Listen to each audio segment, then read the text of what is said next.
sebuah konferensi rahasia yang diadakan oleh sejumlah negara-negara kolonial ketika mereka membahas tentang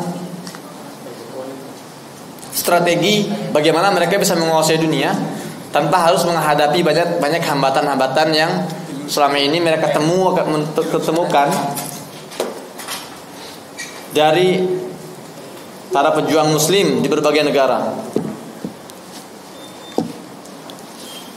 Kemudian dalam konferensi tersebut mereka akhirnya merumuskan suatu hal yang sangat fundamental, yaitu adalah bahwa dunia ini ternyata punya jantung.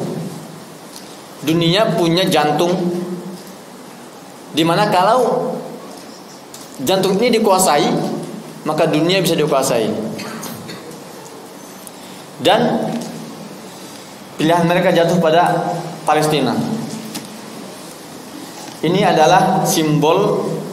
Coba dimundurin lagi, biar lebih besar tampilannya. Oke. Ya, ini adalah simbol yang menunjukkan bahwa Palestina jantung dunia. Kita lihat peta Palestina di sini. Ini adalah peta Palestina warna kuning. Kita lihat ya. Memang dalam banyak ayatnya dalam Al-Quran Allah seringkali menyebutkan Palestina, namun tidak sebagai Palestina, tapi sebagai bumi yang diberkahi. Dalam surat Al-Isra misalnya, Allah berfirman, A'udzu billahi minasyaitonir rajim. Subhanalladzi asra bi'abdihi laila minal masjidil haram ilal masjidil aqsa alladzi barakna haulahu. Maha suci zat yang telah memperjalankan seorang hambanya di satu malam dari Masjidil Haram di Mekah ila Masjidil Aqsa di Palestina alladzi barakna haulahu, yang kami berkahi sekelilingnya. Jadi negeri yang Allah berkahi, enggak disebut Palestina.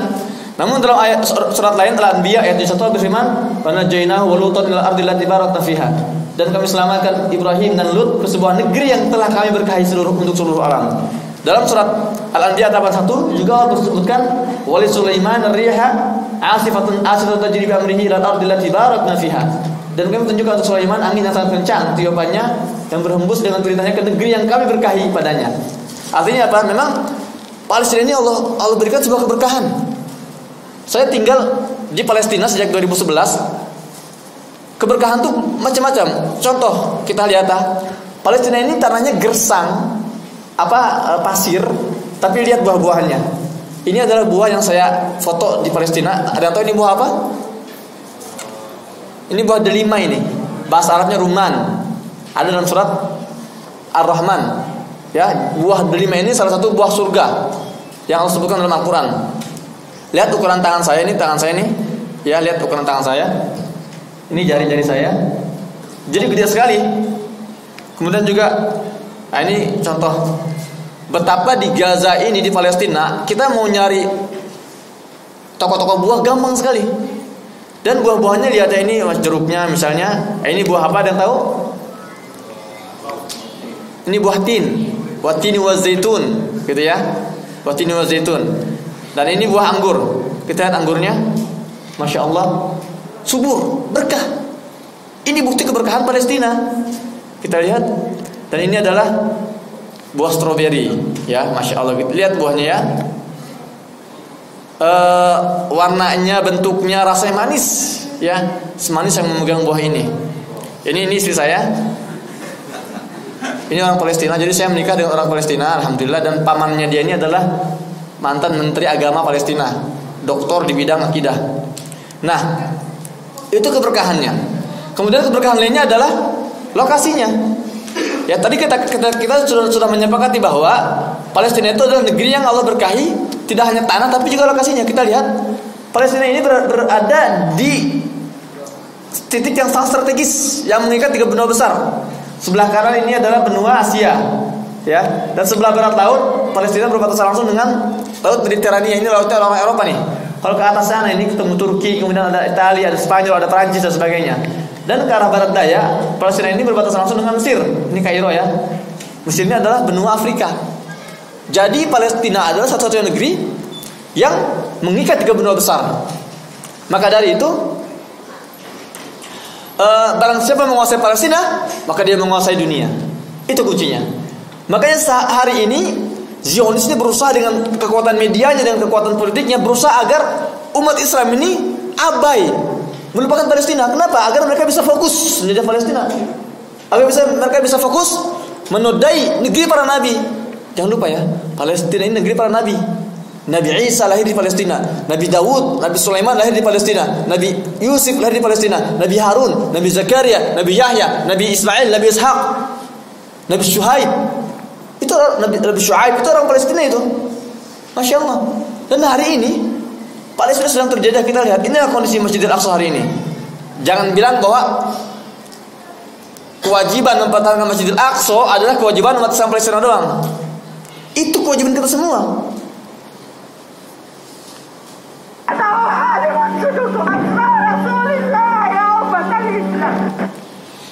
Ini Ramadan tahun lalu, ketika umat Islam sedang beribadah, beriktikaf, tiba-tiba mereka diserang secara brutal, dan ini teriakan seorang ibu yang saat itu sedang berada di Masjidil Aqsa.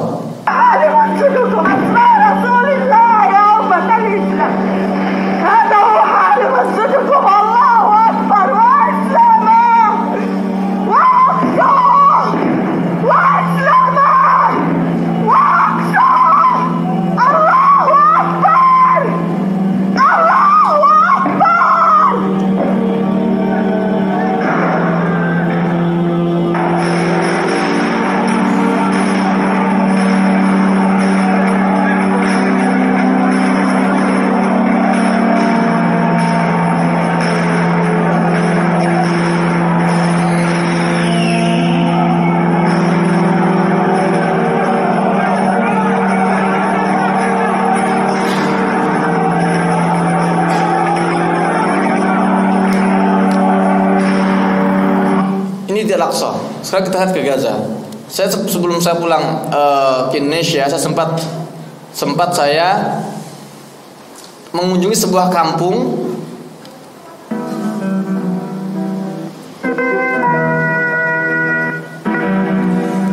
ini, gedung yang hancur oleh serangan Zionis. Dan ini kita lihat ini kampung di sebuah kota di Bet Hanun, jalur Gaza bagian utara. Ini enggak satu dua bangunan, satu kampung, satu desa hancur lebur. Kita lihat ya pemandangannya. Dan ini semua terjadi di depan mata kita semua.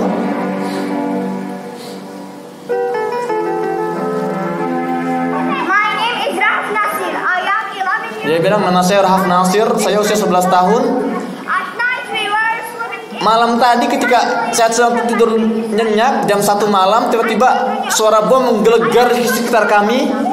Kami langsung berlarian, keluarga dan tetangga kami mengungsi ke ke rumah sakit, ke sekolah-sekolahan PBB.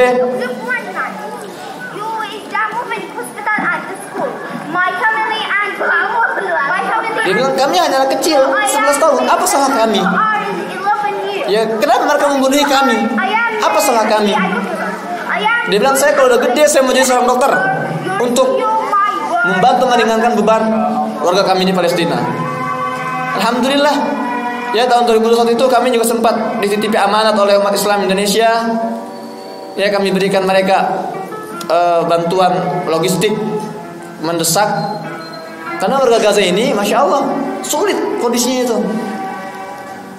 Saya hidup di Gaza 10 tahun, listrik itu hanya menyala 6 jam per hari itu. Kadang 4 jam per hari. Air itu kotor, air minum itu yang kita minum itu 98% itu terkontaminasi. Belum lagi kita bicara tentang krisis ekonomi, krisis medis, obat-obatan. Dan hari ini Gaza, tepat hari ini, kemarin saya telepon tuh, Gaza itu sedang masuk 3 derajat Celcius suhu udaranya. 3 derajat Celcius itu luar biasa itu, dingin sekali. Kita kalau ada AC 16 derajatnya udah kedinginan, apalagi 3 derajat Celcius. Itulah kenapa setiap tahun itu ada saja anak-anak bayi Palestina yang meninggal karena kedinginan. Lihat rumah mereka. Ini di zaman modern ini nyata.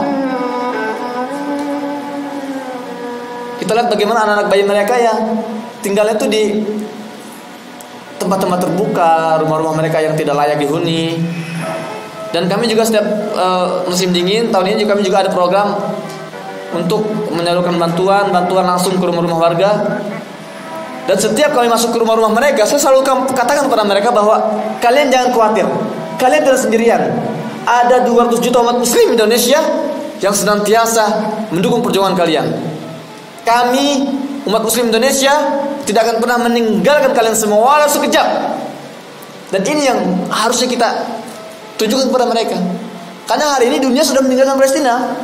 Kita mengandalkan siapa? Mengandalkan Amerika. Kita mengandalkan Inggris, mengandalkan Tiongkok. Enggak. Kita sebagai umat muslim terbesar di dunia punya kewajiban untuk membantu perjuangan Palestina. Karena yang sedang diperjuangkan Palestina hari ini itu bukan semata-mata tanah air mereka. Yang sedang diperjuangkan Palestina hari ini adalah kehormatan kita, masjid kita, Masjidil Aqsa. Kita nggak boleh diam. Kita nggak boleh diam di depan sebuah kejahatan. Kenapa? Karena diamnya kita di depan kejahatan adalah sebuah kejahatan juga. Maka dari itu para ikhwan akhwat rahimakumullah, sangat singkat sekali sebetulnya kalau saya mau sampaikan apa yang saya dengar, apa yang saya lihat selama 10 tahun terakhir di Gaza. Nggak cukup sejam 2 jam itu. Apalagi ini kita terburu-buru kan, karena antum juga ada kesibukan-kesibukan lain. Maka dari itu inti dari kedatangan kami hari ini adalah untuk kembali mengingatkan, ayo bangun, Palestina belum merdeka. Kita punya kewajiban yang sama dengan yang mereka pikul. Karena tanah Palestina bukan cuma tanah milik warga Palestina, tapi tanah wakaf umat Islam. Karena Masjidil Aqsa bukan cuma masjid Palestina, tapi masjid kita semua. Maka dari itu para ikhwan dan akhwat rahimakumullah, saya kemari untuk mempermudah ya bagi para ikhwan dan akhwat yang mau ya berdonasi, memberikan hadiah terbaik untuk Palestina. Ya silakan. Kalau tidak ada yang bawa uang cash, bisa transfer ke nomor rekening tersebut. Silakan di foto, di save nomornya. Kalau ada yang punya uang cash, silakan. Saya ingatkan ya, setiap perak yang kita keluarkan untuk Palestina, setiap rupiah untuk Palestina itu bukan untuk mereka. Mereka ini orang-orang sudah diberkahi. Mereka hidup di negeri para nabi. Kalau meninggal pun mereka syahid. Ya mereka itu tenang. Ya memang mereka kelaparan. Mereka itu orang yang kuat. Mereka orang yang tangguh. Setiap rupiah yang kita keluarkan itu bukan untuk mereka, itu untuk kita. Suka tidak suka, dengan tanpa kita, Palestina pasti merdeka. Itu sudah janji Allah dalam surat Al-Isra ayat 7. Masjidil Aqsa pasti terbebas. Kita mau tidur, kita mau melek, kita mau makan, kita mau ikut perjuangan, pasti terbebas. Namun pilihannya kembali ke kita. Rugi. Kita punya kesempatan untuk berkontribusi, punya kesempatan untuk membantu, kita diam, rugi sekali. Ini kesempatan besar buat kita. Kita belum terjamin hidup kita, belum ada jaminan masuk surga. Maka Allah permudah untuk kita bisa memperjuangkan Palestina. Ya dengan ya seperti ini, seperti membantu, mendukung mereka agar mereka bertahan, agar mereka bersabar, tegar dalam mempertahankan bumi Palestina, bumi para nabi, dan Masjidil Aqsa, masjid kita semua. Ya, demikian penyampaian singkat dari saya. Semoga bermanfaat. Ini harusnya brosur tersebar nih. Brosur mana? Ada sampai belum? Brosur kita mana? Tim panitia, brosur di mana? Belum sampai. Ya tidak apa-apa. Sebetulnya harusnya kita menyebar brosur, tapi buat ibu bapak yang mau, mumpung kami di sini, insya Allah saya akan kembali ke Palestina kalau tidak akhir Maret atau setelah Ramadan.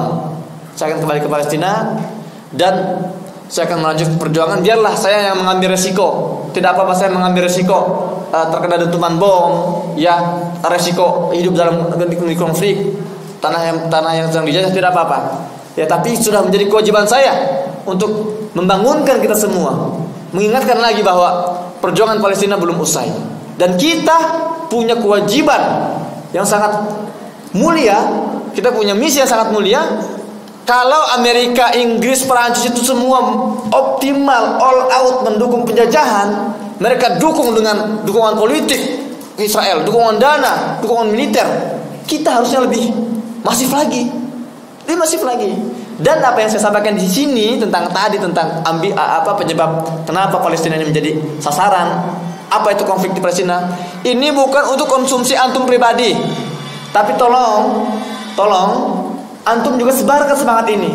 Karena hari ini setiap hari Zionis berusaha agar kita lupa, kita dikontrol oleh mereka. Dan tugas kita untuk bangun. Kita sudah sadar nih ya, sudah paham masalah ini. Jangan kita terus diam. Sebarkan terus, bangunkan yang lain, tetangga, kerabat, keluarga, teman-teman. Kita bangun. Palestina masih memperjuangkan kemerdekaannya dan kita wajib membantunya. Wajib. Dan Palestina jangan lupa, itu adalah salah satu negara pertama yang mengakui Indonesia merdeka saat itu. Ketika dunia bungkam, tidak ada yang mengakui proklamasi Indonesia, tidak ada yang mengakui kemerdekaan Indonesia, Palestina adalah negara yang pertama yang tampil mengakui kemerdekaan Indonesia. Ya, demikian, semoga bermanfaat.